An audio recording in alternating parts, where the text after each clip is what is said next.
জয় শ্রীকৃষ্ণ। রাধে রাধে বন্ধুরা, এই পবিত্র যাত্রায় আপনাদের স্বাগত। হে কৃষ্ণ, আজ যারা এই বাণী শুনছেন তাদের জীবনে আপনার কৃপা সর্বদা বজায় থাকুক এবং সব কষ্ট দূর হোক।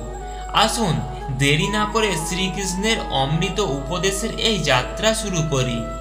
শ্রীকৃষ্ণ বলেন, কাউকে কষ্ট দিয়ে নিজের সুখের জন্য আমার কাছে প্রার্থনা করো না, কিন্তু যদি তুমি কাউকে একটুখানি আনন্দ দিতে পারো তবে নিজের কষ্ট নিয়ে ভয় পেও না। যেমন মালি প্রতিদিন গাছে জল দেয়, কিন্তু ফল আসে ঠিক নির্দিষ্ট কোনো সময়ে। তাই জীবনে ধৈর্য ধরতে শেখো। প্রতিদিন ভালো কাজ করো, তার ফল ঠিক সময়েই মিলবে। জীবন সত্যিই খুব সহজ। তুমি যেভাবে অন্যকে বিচার করো, একদিন সেভাবেই নিজেকেও বিচার করতে হবে। শরীর খারাপ হলে মানুষ কিছু সময় কষ্ট পায়, কিন্তু মন খারাপ হলে সারা জীবন কষ্ট দেয়। কখনো মন খারাপ করো না যে তোমার কাজের কৃতিত্ব অন্য কেউ পাচ্ছে।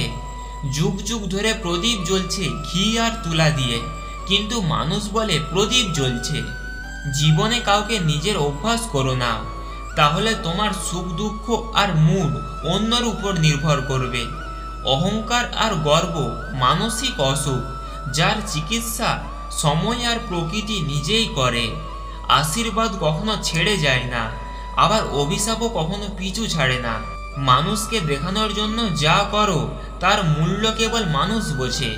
ভগবান কেবল তোমার মন আর উদ্দেশ্য বোঝেন।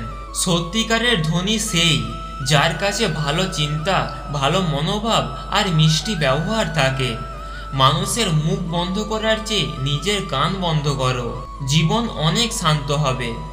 মিষ্টি কথা বললে মরিচও বিক্রি হয়, কিন্তু কোড়া কথা বললে মধুও বিক্রি হয় না। চার দেওয়াল দিয়ে শুধু বাড়ি হয়, কিন্তু ঘর তৈরি হয় ভালোবাসা, বোঝাপড়া আর সহনশীলতা দিয়ে। অন্যকে কষ্ট দিয়ে সুখ পাওয়া যায় না, আর যদি পাওয়াই যায় সেটা খুব অল্প সময়ের জন্য। জীবনে মাঝে মাঝে নিজের দোষ শোনা জরুরি, কারণ শুধু প্রশংসা শুনলে মানুষ উন্নতি করতে পারে না। যদি কষ্ট পাও, হতাশ হয়েও না। মনে রেখো, তিনি তোমার জন্য ভাগ্য লিখেছেন। তিনি সৃষ্টির সবচেয়ে বড় লেখক। প্রশংসা যত খুশি করতে পারো, কিন্তু অপমান করার আগে ভেবে করো, কারণ অপমান একদিন ফিরে আসে।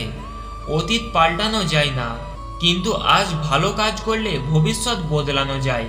যারা তোমার সাফল্যে জ্বলে তাদের ঘৃণা করো না, কারণ তারা স্বীকার করছে তুমি তাদের চেয়ে ভালো। সময়ের সঙ্গে বদলাতে শেখো। খারাপ সময়ে হতাশ হয়েও না, কারণ সময় চিরকালই এরকম থাকে না। যদি খারাপ মানুষ বোঝালেই ভালো হয়ে যেত, তবে বাঁশিওয়ালাও কখনো মহাভারত হতে দিত না। যতটা অপেক্ষা করাচ্ছে, সময় এলে ততটাই দেবে যে তুমি সামলাতে পারবে না। নিজের জীবন নিয়ে কখনো রাগ করো না, কারণ অনেকেই আছে যারা তোমার মতো জীবন পেতে চায়। কেউ যদি তোমার বিশ্বাস ভেঙে দেয়, তাকে ধন্যবাদ দাও, কারণ তারাই শেখায় বিশ্বাস খুব ভেবেচিন্তে করতে হয়। নিজের ওপর আস্থা রাখো। তোমার ভেতরে এমন শক্তি আছে যা সাধারণের চেয়েও বড়। বন্ধু শত্রু হয়, শত্রুও বন্ধু হয়, কারণ স্বার্থ সব কিছুর চেয়ে শক্তিশালী। বাইরে মিষ্টি কথা বলে সবাই ভেতরে ভালো নয়। ভুল মানুষ না গেলে সঠিক মানুষ আসবে না। অন্যরা কি করছে সেটা ভেবে সময় নষ্ট করো না। ধৈর্য রাখো, সঠিক সময় আসবেই। মূর্খ মানুষের সঙ্গে তর্ক করো না, তাতে তোমারই মান কমবে। গুরুর কাছ থেকে জ্ঞান শিখো, বাবার কাছ থেকে সংগ্রাম শিখো, আর মায়ের কাছ থেকে সংস্কার শিখো। পৃথিবী বাকিটা শেখাবে। সম্পর্ক ভাঙে মূলত দুই কারণে: ভুল বোঝাবুঝি আর অহংকার। মানুষের মন সবচেয়ে উর্বর জমি, যেখানে যা বোনা যায় তাই বাড়ে। মানুষের মন সবচেয়ে উর্বর জমি, যেখানে যা বোনা হয় তাই বাড়ে। চিন্তা হোক, ঘৃণা হোক বা ভালোবাসা। রাগ মানে অন্যের ভুলের শাস্তি নিজেকে দেওয়া। কাছের মানুষ যদি বারবার অপমান করে, সেখান থেকে সরে আসাই ভালো। মানুষের জীবন চলে তার কর্ম অনুযায়ী। কর্মের ফল একদিন না একদিন আসবেই। জীবন খুব সুন্দর, কখনো হাসায়, কখনো কাঁদায়, কিন্তু যে সব অবস্থায় খুশি থাকতে শেখায় জীবনও তার কাছে মাথা নোয়ায়। হার জীবনের অংশ, কিন্তু হারের পর জেতার আনন্দই আসল আনন্দ। ভালো হতে কারো নকল করো না, নিজেকে এমনভাবে ভালো বানাও যাতে অন্যরা তোমার নকল করে। যেমন পাকা ফল নরম হয়, মিষ্টি হয় আর রঙও বদলায়, তেমনি পরিপক্ক মানুষের লক্ষণ হলো নরম স্বভাব, মিষ্টি কথা আর আত্মবিশ্বাসী সুখ। বড় হওয়া ভালো, কিন্তু গভীরতা আর বিশুদ্ধ চিন্তা না থাকলে মানুষ মহান হয় না। যত ধন সম্পদ জমাও না কেন, মৃত্যুর পর শোক বার্তায় শুধু লেখা থাকবে নির্ধন, তেতো হলেও মিষ্টি। গতকালের ভুল আজকে নষ্ট করতে দিও না। বিপদে টাকার চেয়ে স্বভাব আর সম্পর্কই কাজে আসে। জীবনে কারোর সঙ্গে নিজের তুলনা করো না।